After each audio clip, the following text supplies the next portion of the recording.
हम ध्यान करेंगे, आंखें बंद करके करेंगे, तो वीडियो की कोई आवश्यकता भी नहीं है। तो ऐसे ही मेरी आवाज यदि ठीक ठीक पहुंच रही है तो उसके अनुसार आप जब भी अपना माइक्रोफोन ऑफ रखेंगे, किसी एक का खुला रह सकता है, जो मेरे बाद जप करने की प्रक्रिया को दोहराए, कोई एक अपना खोल सकता है, जिसको आप उचित समझे या आप स्वयं हो सकते हैं। आइए बाकी प्रेम सभी, सत्यवादी जी, प्रेम सत्यवादी जी, आप आइए। हाँ जी, जी जी अवश्य, धन्यवाद। बाकी सभी अपना माइक्रोफोन ऑफ रखेंगे और जो सुनेंगे उसको दोहराएंगे, मनन करेंगे, जैसी प्रक्रिया होगी उसी के अनुसार अपना चित्त और मन बनाएंगे। क्योंकि मैं भी अभी थोड़ा बाहर से आया हूँ, तो अचानक से एकदम से आके बैठना पड़ा मुझे। तो दस जैसे, पंद्रह मिनट का समय लेना हो तो ले सकते हो आप, कोई दिक्कत नहीं, 5-10 मिनट का। नहीं कोई नहीं, अभी करते हैं, बस जैसे भी होगा। मैं बस में थोड़ा सा मानसिक चिंतन बनाते हुए ही आ रहा था ऐसी गाड़ी में। ठीक है, सर्वप्रथम आप जिस आसन में सर्वाधिक अनुकूल समझे उसमें स्वयं को स्थिर करके तो होकर के बैठ जाइए। आंखें कोमलता से बंद कर लीजिए। आंखों को टाइट बंद ना करें। आंखों की पुतलियों को सहज रखें। उनमें कोई चंचलता, कोई वेग ना हो। माथे पर कोई तनाव नहीं, कोई दबाव नहीं, कोई खिंचाव भिचाव नहीं। चेहरे पर प्रसन्नता का भाव रहे। संपूर्ण शरीर को शिथिल छोड़ दीजिए। अधिक तनाव, दबाव अनुभव करे तो स्वयं को हिलाकर सहज कर लीजिए। जिस स्थिति में आपको सर्वाधिक अनुकूलता लगे। अधिक तनकर भी नहीं बैठना और ढीला भी नहीं बैठना। अपनी श्वासों को सहज कीजिए। सूक्ष्म, दीर्घ और गहरी सांसें। दोनों हाथों को ध्यान मुद्रा में तर्जनी उंगली और अंगूठे का अग्रभाग स्पर्श करे। 3-3 उंगलियां सीधी रहे।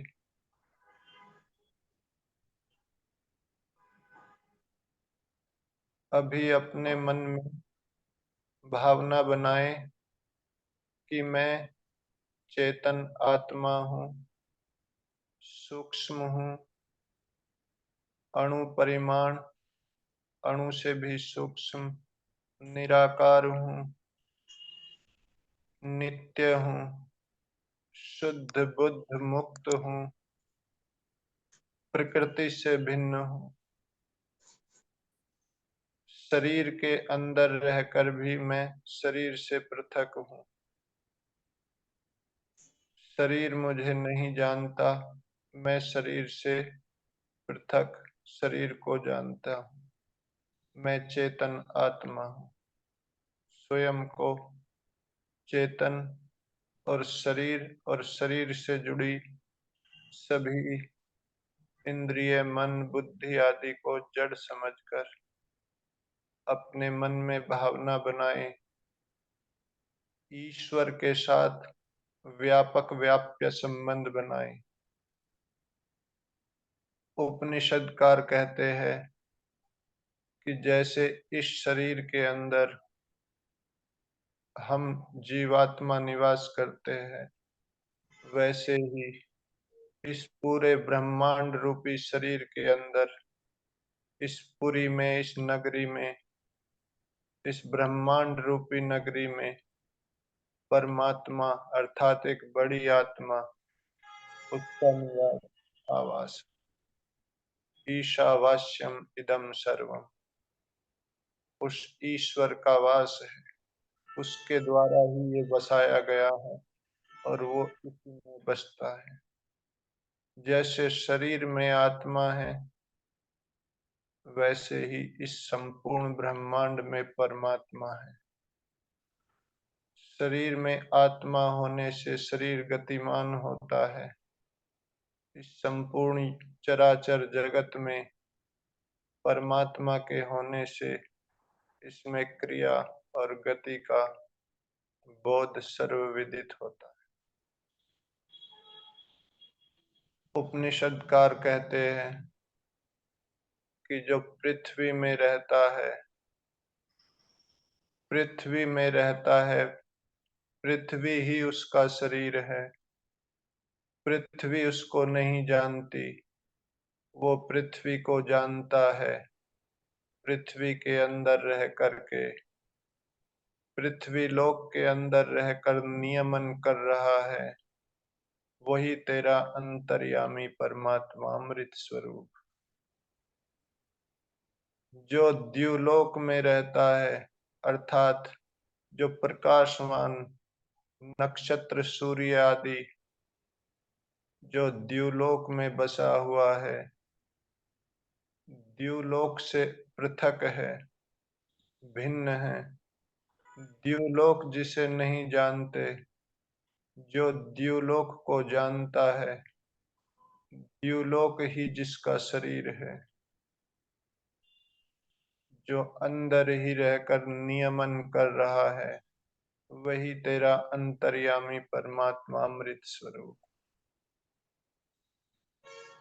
जो अंतरिक्ष लोक में रहता है, अंतरिक्ष ही जिसका शरीर है। अंतरिक्ष में रहते हुए भी अंतरिक्ष से पृथक है। अंतरिक्ष उसको नहीं जानता, वो अंतरिक्ष को जानता है। अंतरिक्ष में रहकर अंदर ही नियमन कर रहा है, अर्थात सबको नियमों में, अनुशासन में चला रहा है। वही तेरा अमृत स्वरूप अंतर्यामी परमात्मा, जो अग्नि में रहता है। अग्नि जिसे नहीं जानती, अग्नि ही जिसका शरीर है। अग्नि के अंदर रहकर अग्नि से पृथक है, वो अग्नि को जानता है। अंदर रहकर नियमन कर रहा है, वही अंतर्यामी अमृत स्वरूप परमेश्वर परमात्मा, जो जलों में रहता है। जल जिसे नहीं जानते, जल ही जिसका शरीर है। जलों में रहकर जलों से पृथक है, वो जलों को जानता है। अंदर ही रहकर नियमन करता है, वही तेरा अमृत स्वरूप अंतर्यामी परमात्मा है।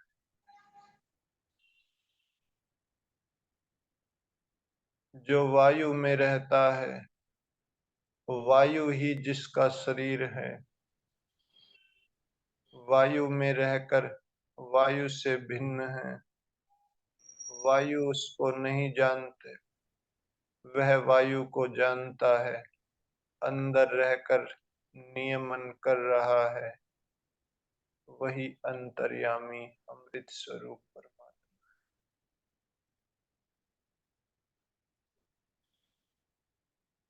जो शरीर में रहता है।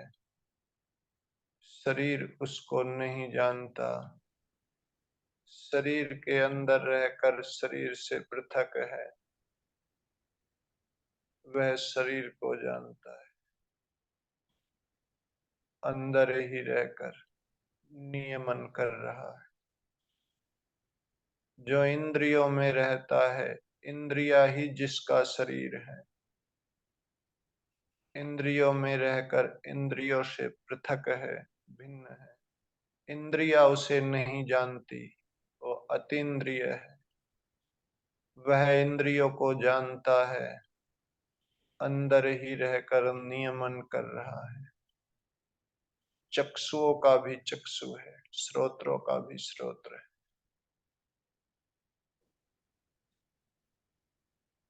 जो मन में रहता है, मन ही जिसका शरीर है। मन में रहकर मन से पृथक है, भिन्न है। मन जिसे नहीं जानता वह मन को जानता है, मन में होने वाली क्रिया को जानता है। मन के अंदर रहकर प्रेरणा करता है, क्रिया करता है। वही अंतर्यामी अमृत स्वरूप परमात्मा, जो आत्मा में रहता है, आत्मा ही जिसका शरीर है, जो आत्मा का भी आत्मा है, आत्मा के अंदर रहकर आत्मा से पृथक है, आत्मा उसको नहीं जानता, वह आत्मा को जानता है, आत्मा को जनाता है, आत्मा को ज्ञान देकर, प्रेरणा देकर नियमन करता है, ओतप्रोत है, निकटतम है,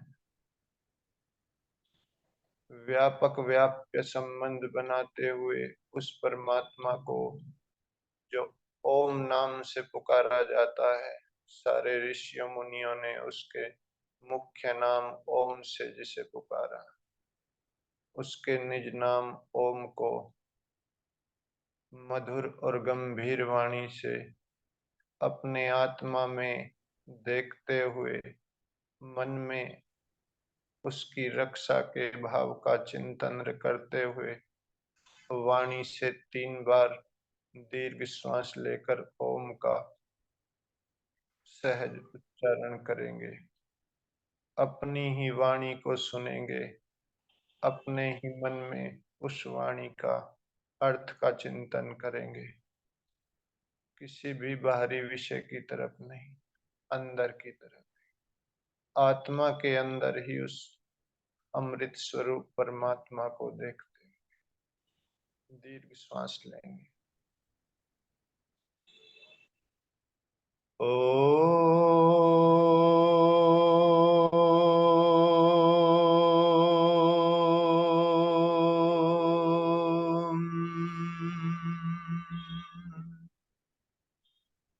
पुनः सभी साथ साथ करेंगे।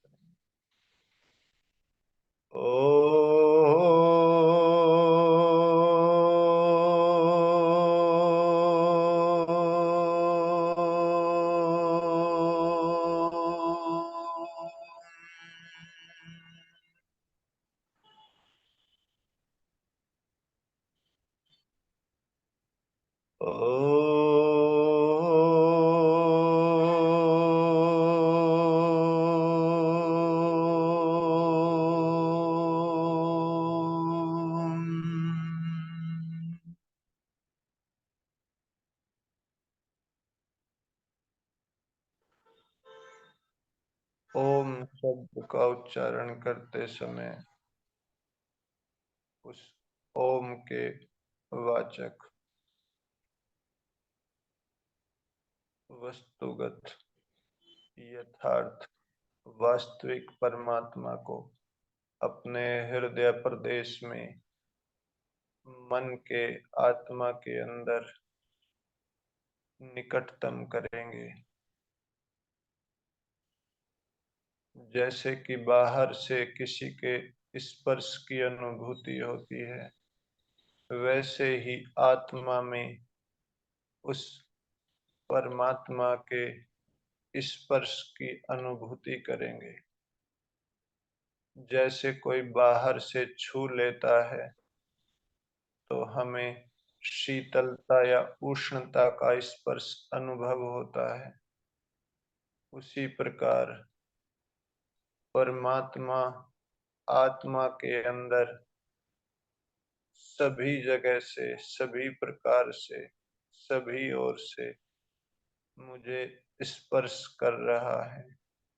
उसके स्पर्श की शीतलता या उष्णता को अनुभव करें।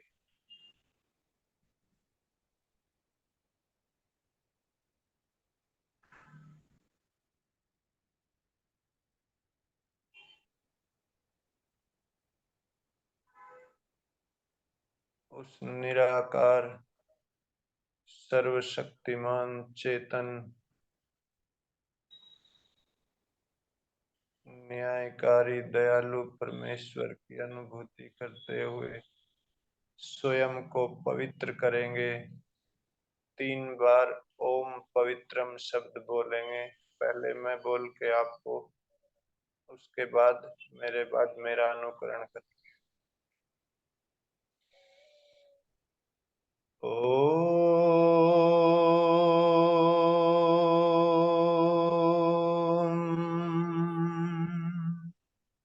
पवित्रम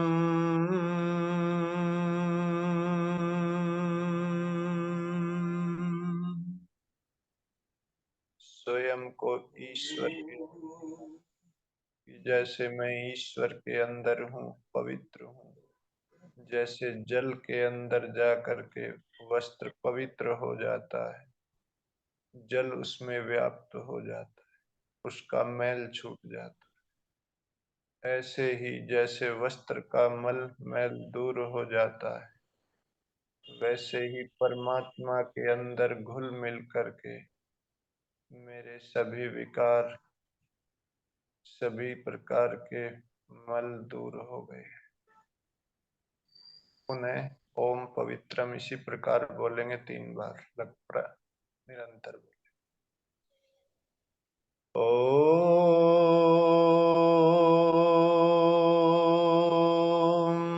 पवित्रम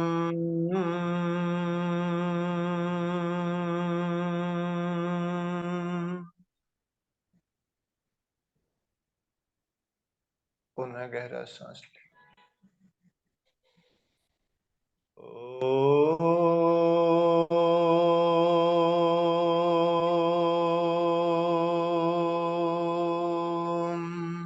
पवित्रम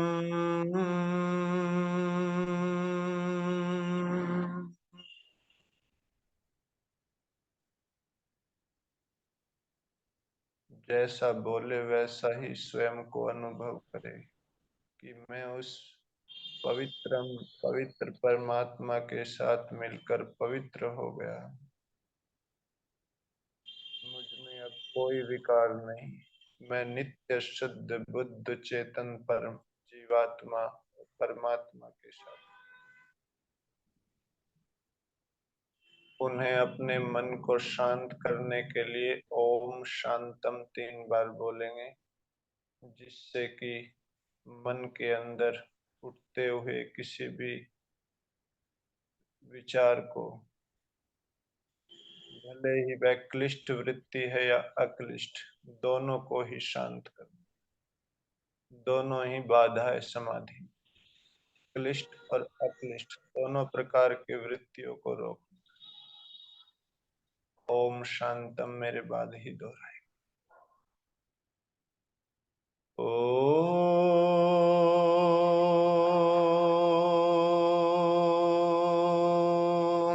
शांतम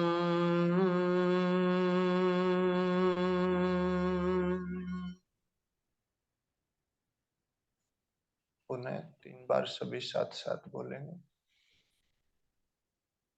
ओम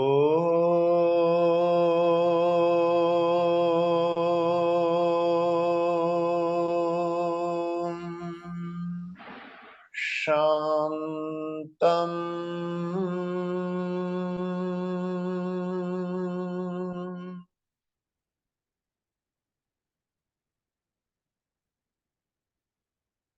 ओम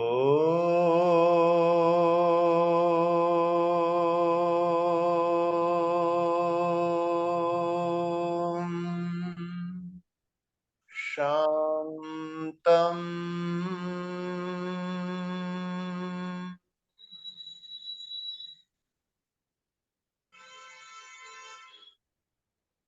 एक बार और। ओम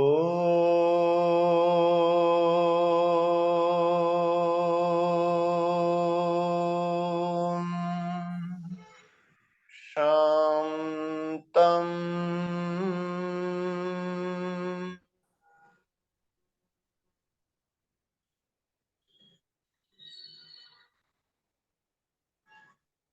ईश्वर शांत है, ये ब्रह्मांड भी शांत है, द्युलोक में शांति, पृथ्वी में शांति, वनस्पतियों में शांति, औषधियों में शांति,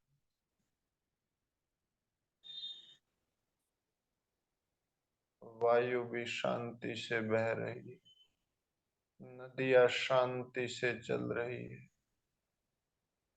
वृक्ष शांति से सिर झुकाए खड़े हैं, वृक्षों पर बैठे पक्षी भी शांति से उसी ईश्वर का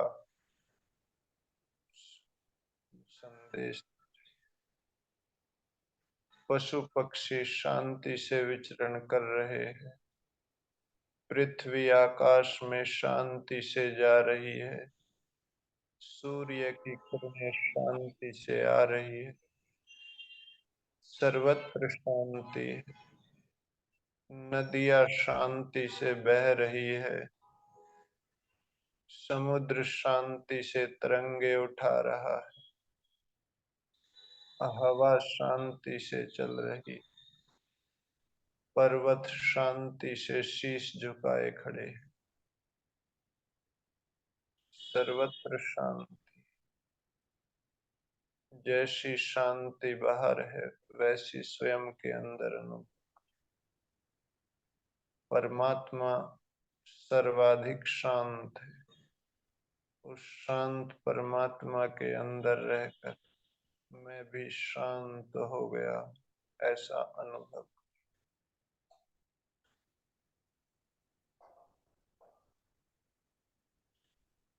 उस आनंद घन परमात्मा के आनंद स्वरूप में मैं निमग्न हूँ, ऐसी मन में भावना रखते हुए पूर्ण श्रद्धा से अत्यंत प्रेम प्रीति पूर्वक ओम आनंद शब्द बोले। पहले एक बार मैं बोल, उसके बाद मेरे बाद आप। ओम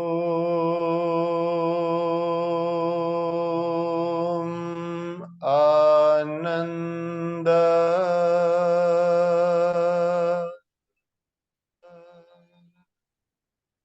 उन्हें अभी सभी साथ साथ बोलेंगे। ओम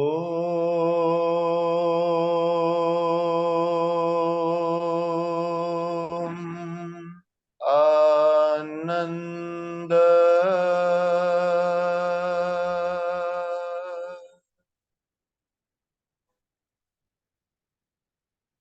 ओम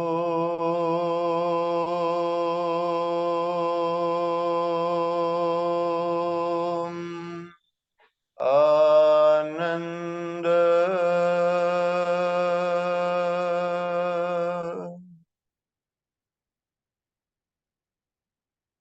स्वयं को ऐसा अनुभव कर कि जैसे मेरे अंदर आनंद प्रवेश कर रहा है, सभी ओर से मैं आनंद में डूबा हूँ, जैसे कोई रुई का गोला जल से भरी बाल्टी में डूब जाता, उसके अंदर जल व्याप्त हो जाता है, ऐसे ही मेरे अंदर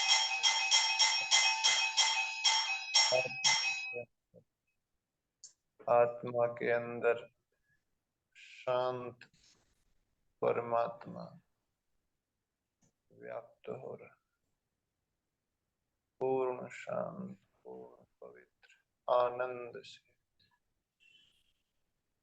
आनंद सागर में निमग्न। पुनः 3 बार ओम आनंद। ओम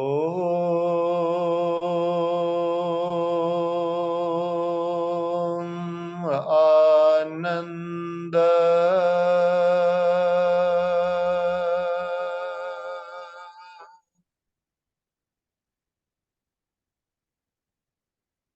ओम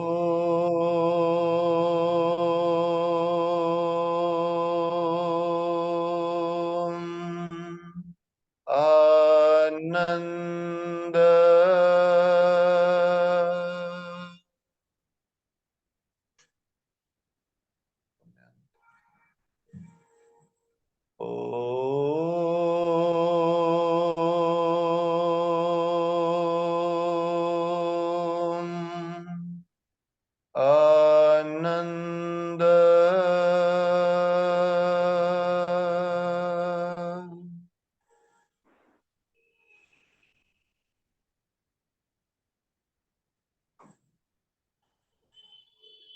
जैसे फूलों के पास जाने से सुगंधी स्वयं ही आ जाती, लेना नहीं, मांगना नहीं, छीनना नहीं।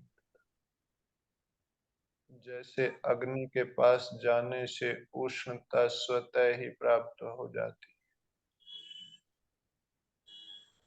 प्रयास नहीं करना, प्रयत्न। अनंत समापत्ति, अनंत में समाधि लगाकर वैसे ही ईश्वर के गुण स्वयं में आने लगते हैं, कोई प्रयत्न नहीं करना, बाह्य प्रयत्न की शिथिलता करना छोड़ना।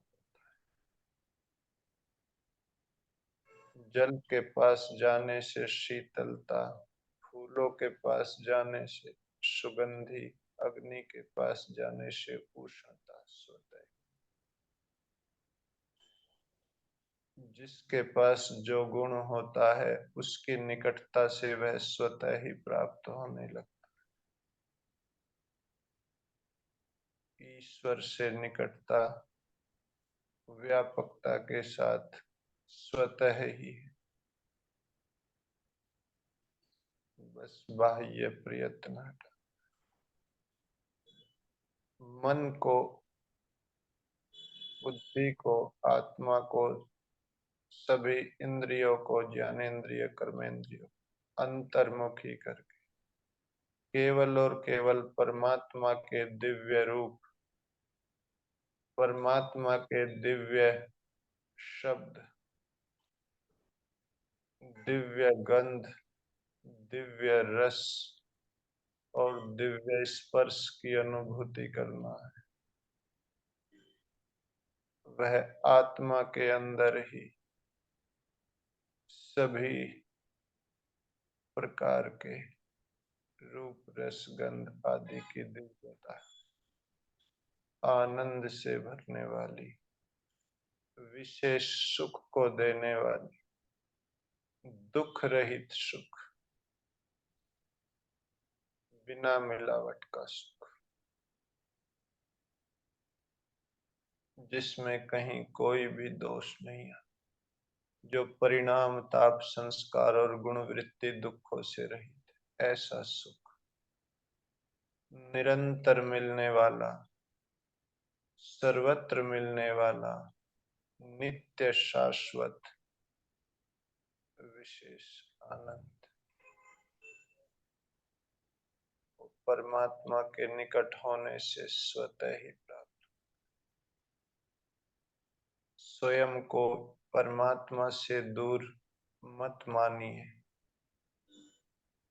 स्वयं को ईश्वर की गोद में ऐसे छोड़ दीजिए निर्भयता से, जैसे बिल्ली का बच्चा बिल्ली के मुंह में स्वयं को निर्भयता से छोड़ देता है, वो जहां चाहे वहां रख दे, पूर्ण समर्पण, निर्भयता से। उसको पता है कि वो मेरी माँ जगत जननी है, सर्व रक्षक है, वो मेरा कभी भी अहित नहीं होने दे। वो सर्वशक्तिमान, न्यायकारी और दयालु सत्ता है। उसके साथ रहकर मैं उसकी रक्षा में रक्षित हूँ, उसके सुरक्षा कवच में हूँ, उसके रक्षा चक्र में हूँ, उसकी रक्षा में रक्षित हूँ, सुरक्षित हूँ।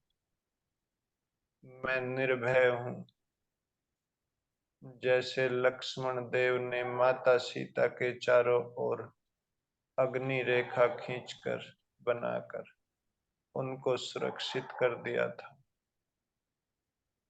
ऐसे ही मैं ईश्वर के सुरक्षा चक्र में हूँ।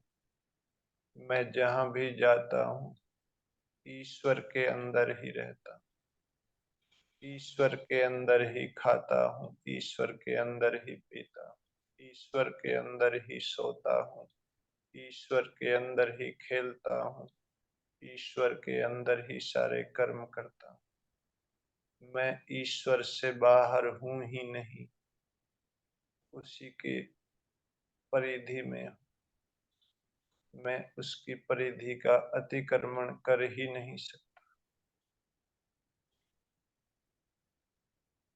स्वयं को ईश्वर की गोद में, जैसे ये पूरा ब्रह्मांड ही ईश्वर का शरीर है और ये पृथ्वी ईश्वर की गोद है, मैं ईश्वर की गोद में हूँ। जैसे एक छोटा सा बालक, छोटा सा शिशु अपनी माँ की गोद में निर्भय रहता है, भले ही माँ जंगल में, घने अंधकार से युक्त घनघोर जंगल में, एकांत में, सामने शेर भी खड़ा हो, तो भी यदि बच्चा अपनी माँ की गोद में है तो वह तब तक निर्भय रहता है। उसे पता है कि तेरी रक्षा करने वाली, उसको भय नहीं होता। ईश्वर को अपनी माता के तुल्य और इस ब्रह्मांड को ईश्वर का शरीर और इस पृथ्वी को ईश्वर की गोद मानकर स्वयं को पूर्ण समर्पित करके निर्भय होकर कर्म कीजिए। उस वेद माता के अनुसार, उस जगत माता के, उसका आदेश हमारे हित में, हमारे कल्याण के लिए। हम अपने मन में, अपनी वाणी में, अपने शरीर में कोई भी क्रिया ऐसी ना करे जो उस वेद माता के विरुद्ध हो, उसके दंड के भाग, उसके प्रेम के, उसकी कृपा के, उसके दया के अधिकारी, कृपा के पात्र। ब्रह्मांड का रक्षक, रक्षकों का रक्षक, प्राणों का भी प्राण है। भू भू इति वही प्राण, प्राणों का भी, प्राणों से भी प्रिय है, सर्वाधार, जो दुख विनाशक है। जो उसकी शरण में जाता है वह उसके दुख दूर कर देता है। यह उपासका नाम दुखम अपानयति स दयालु ईश्वर। जो अपने उपासकों के दुखों को दूर कर देता है वह दयालु ईश्वर। जो आनंद दाता है, सुख का दाता है। ओम भू ओम भुवः ओम स्वः। रक्षा भी करता है, दुख भी दूर करता है, और दुख ही दूर नहीं करता, आनंद से भर देता। उस परमात्मा को अपने आत्मा के अंदर ही, स्वयं के अंदर ही सदा देखे, उसी की साक्षी में, उसी की आज्ञा में रहे। एक बार ओम का उच्चारण करेंगे 3 बार। शांति शांति। ओम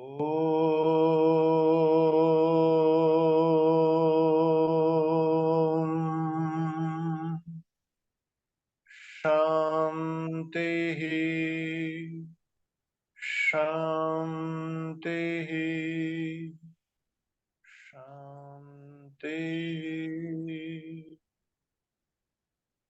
अपनी आंखों को बंद रखते हुए अपने दोनों हाथों को क्रियाशील करेंगे, उंगलियों को हिलाएंगे, मुट्ठियों को बंद करेंगे, हाथों को नजदीक लाएंगे, हथेलियों को थोड़ा सा घर्षण करेंगे और बंद आंखों के ऊपर हथेलियों को रखेंगे।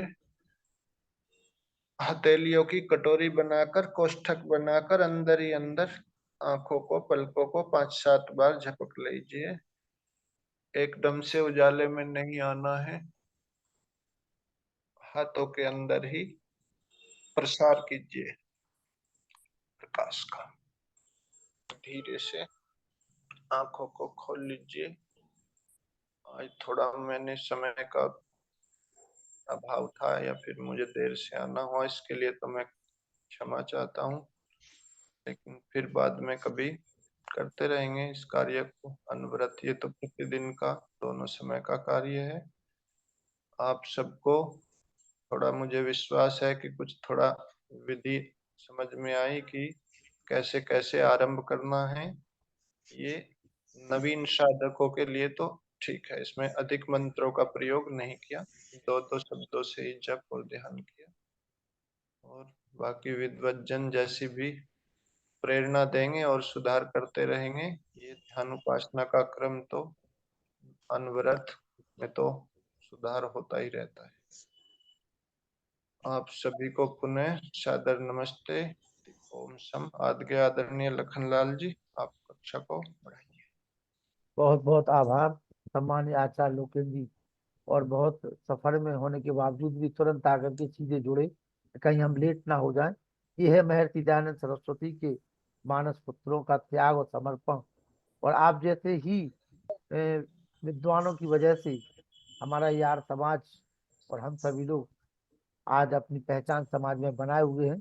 सफर में थे, इसीलिए मैंने प्रेम सज्जेबाजी से कहा था कि आज आपके पास पूरा समय है, बोलते रहिए जब तक आचार्य लोकेंद्र जी नहा जाए।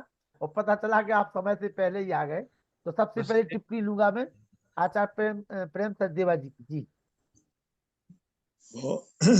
बहुत ही उत्तम आपने जो प्रक्रिया बताई वही हम फॉलो कर रहे हैं। बड़ा अच्छा लगा। और आज शाम को सिर्फ संध्या ही कर पाया, तो आपने मुझे बिठाया इसके साथ। आपके ही उपासना क्रम में मैं भी बैठा था। बहुत ही अच्छा लगा है और आनंद की अनुभूति हुई है। बस ये एक बात कहना चाहता हूँ, आपने बहुत अच्छी तरह कही कि ईश्वर हम में ओत प्रोत है। ये यजुर्वेद का मंत्र भी है। और एक बार जब हम अपनी कक्षा ले रहे थे समाज में, तो हमने ये मंत्र पढ़ा। तो उसके बाद सडनली एक दो दिन के बाद मुझे ध्यान आया कि रसगुल्ले में जिस तरह रस होता है, तो रसगुल्ला अपने में तो बिल्कुल बेकार है जब तक रस नहीं है उसमें। तो ईश्वर का जो रस है उस रसगुल्ले में भरा है। और इसी प्रकार हमारी आत्मा में ईश्वर का आनंद भरा हुआ है। हम सिर्फ पहचान नहीं रहे, उसी की वजह से हम जो है वो आत्मा जो है वो शुद्ध बुद्ध पवित्र है। बस इतना थोड़ा सा मैं जैसे मैंने समझा वो बताया है। बहुत बहुत धन्यवाद आचार्य जी आपका। तो भी प्रेम जी।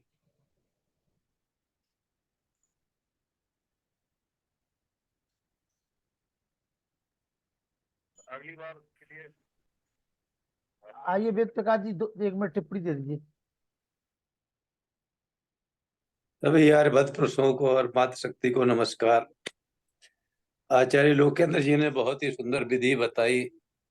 हमारे स्वामी आजकल के सब लोग ऐसी ही विधि बताते हैं। अब स्वामी केवलानंद, स्वामी दिव्यानंद सरस्वती कई स्वामी जी के साथ अपने घर में रह भी चुके हैं और इस तरह की विधि का हम आचरण भी कर चुके हैं। वैसी विधि हमारे लोकेंद्र जी ने बताई है, तो उसके लिए बहुत साधुवाद। ये सिंपल स्ट्रेट फॉरवर्ड विधि है। हर एक को कम से कम दिन में 1 घंटे तो ध्यान में रहना ही चाहिए, यही हमारी मानना है। और इसके लिए लोकेंद्र शास्त्री जी को जो बार दोबारा रिवीजन कराते रहते हैं उसके लिए बहुत धन्यवाद। और हर आर्य लोग के लिए 1 घंटे ध्यान जरूर करना चाहिए, यही हमारी आर्य बंधुओं से हाथ जोड़ करके प्रार्थना है। बहुत बहुत धन्यवाद समय देने के लिए। आपको भी बहुत बहुत धन्यवाद।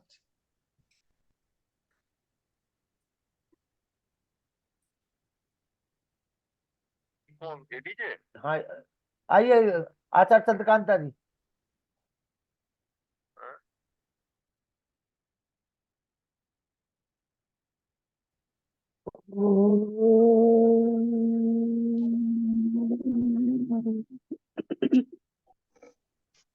ओम की आराधना करने में हम सब मिलकर सामूहिक रूप से तत्पर होकर लगन में ईश्वर की आराधना में मगन हुए। बड़े आनंद की अनुभूति हुई और ऐसी अनुभूति जो निरंतर करने से हृदयाकाश में बड़ी प्रसन्नता का आभास होता है। आज आचार्य लोकेश जी ने हमें सम्मिलित रूप से इस आनंद का आभास कराया। ऐसा आभास सोनीपत में आचार्य संदीप जी भी हमें कराते रहते थे। बड़े आनंद की अनुभूति होती है। ऐसे लगता है कि जैसे ममता मई माँ की गोदी में बैठकर हम सब विघ्न बाधाओं से दूर उसी के पास बैठकर आराधना में लीन हैं और प्रभु से प्रार्थना करते हैं कि हे प्रभु, हमें इसी प्रकार अपने निकट रखे रखना। हम दूर हो जाते हैं, आप हमारा हाथ मत छोड़ना। हमारे विघ्न बाधाएं जो हैं उनको दूर करके अपने पास अति निकट रखना। ऐसी अनुभूति सर्वकाल में नहीं होती। कुछ प्रवचनकर्ता के शब्दों में भी आकर्षण होता है, उनकी तपस्या का भी असर होता है, उनके तप का, उनके ज्ञान का प्रभाव जो आत्माएं जुड़ी होती हैं उनके ऊपर अधिक पड़ता है। और ऐसा आभास हमें हुआ। आचार्य लोकेश जी, आपका हृदय से धन्यवाद, बहुत बहुत आभार। और सभी श्रोतागणों को और भाई बहनों को मेरा सादर नमन। अनिल ओम नरुला जी अपनी शांति। छुट्टी दे दीजिए 1 मिनट। अनिल नरुला जी। आचार्य लोकेंद्र जी को सादर नमस्ते, सादर प्रणाम। बहुत ही सुंदर अनुभव रहा आज। आज जैसा इन्होंने हमें ध्यान करवाया, ध्यान को धारणा कराई और जिस प्रकार से आनंद की अनुभूति हुई वह वास्तव में प्रशंसनीय है। ओम ओम पवित्रम, ओम शांतम, ओम आनंदम। वाकई इस प्रकार से उच्चारण करने से मन में बहुत ही अच्छे विचार उत्पन्न होते हैं और यही लगता है कि जैसे हम ईश्वर के सानिध्य में डूबे जा रहे हैं और ईश्वर के साथ बिल्कुल संलग्न हो गए हैं। तो बहुत ही अच्छा अनुभव रहा। और हम प्रातः काल में जब थोड़ा बहुत कई मतलब ध्यान करते हैं तो मौन ध्यान करते रहे हैं, लेकिन आज जो आचार्य जी ने, जो लोकेंद्र जी ने कराया, वो वास्तव में बड़ा अच्छा अनुभव रहा। और आचार्य लोकेंद्र जी के मुझे कुछ शब्द वैसे भी याद रहते हैं। इन्होंने आज से 4 महीने पहले आचार्य जी आए थे, तो तब इनका एक वाक्य बड़ा अच्छा लगा था मुझे। इन्होंने बोला था कि हम साधारणतः जब होश संभालते हैं तो मानव का जीवन जो है वो भोग से प्रारंभ होता है और बाद में त्याग पर समाप्त होता है जाकर। तो वास्तव में इस प्रकार से हम त्याग की भावना जब अपना लेते हैं तो बहुत ही सुंदर विचार उत्पन्न होते हैं। और जब मन आदमी व्यक्ति का मन जब पवित्र हो जाता है तो इसी प्रकार से कुछ भी गलत काम करने के लिए आदमी उद्यत नहीं होता। ऐसे ही आदरणीय वेद प्रकाश जी ने और बहन चंद्रकांता जी ने भी बड़े अच्छे विचार व्यक्त किए। और सबको बहुत बहुत प्रणाम, सबको सुंदर धन्यवाद, अब पूर्ण नमस्कार। समय तो हाँ, तो फिर सब लोग इकट्ठे हो ही फिर जाते हैं, जैसा क्या है। चलिए चलिए ठीक है। तो सभी को सादर नमस्ते। कल पुनः आचार्य लोकेंद्र जी का फिर से क्रियात्मक योग सुनेंगे हम लोग। और आज के लिए यही विराम देते हैं कक्षा को। ठीक है जी। शुभ रात्रि। सभी को सादर नमस्ते। हमें कल की तैयारी भी करना है संडे की। सभी को सादर नमस्ते। शुभ रात्रि।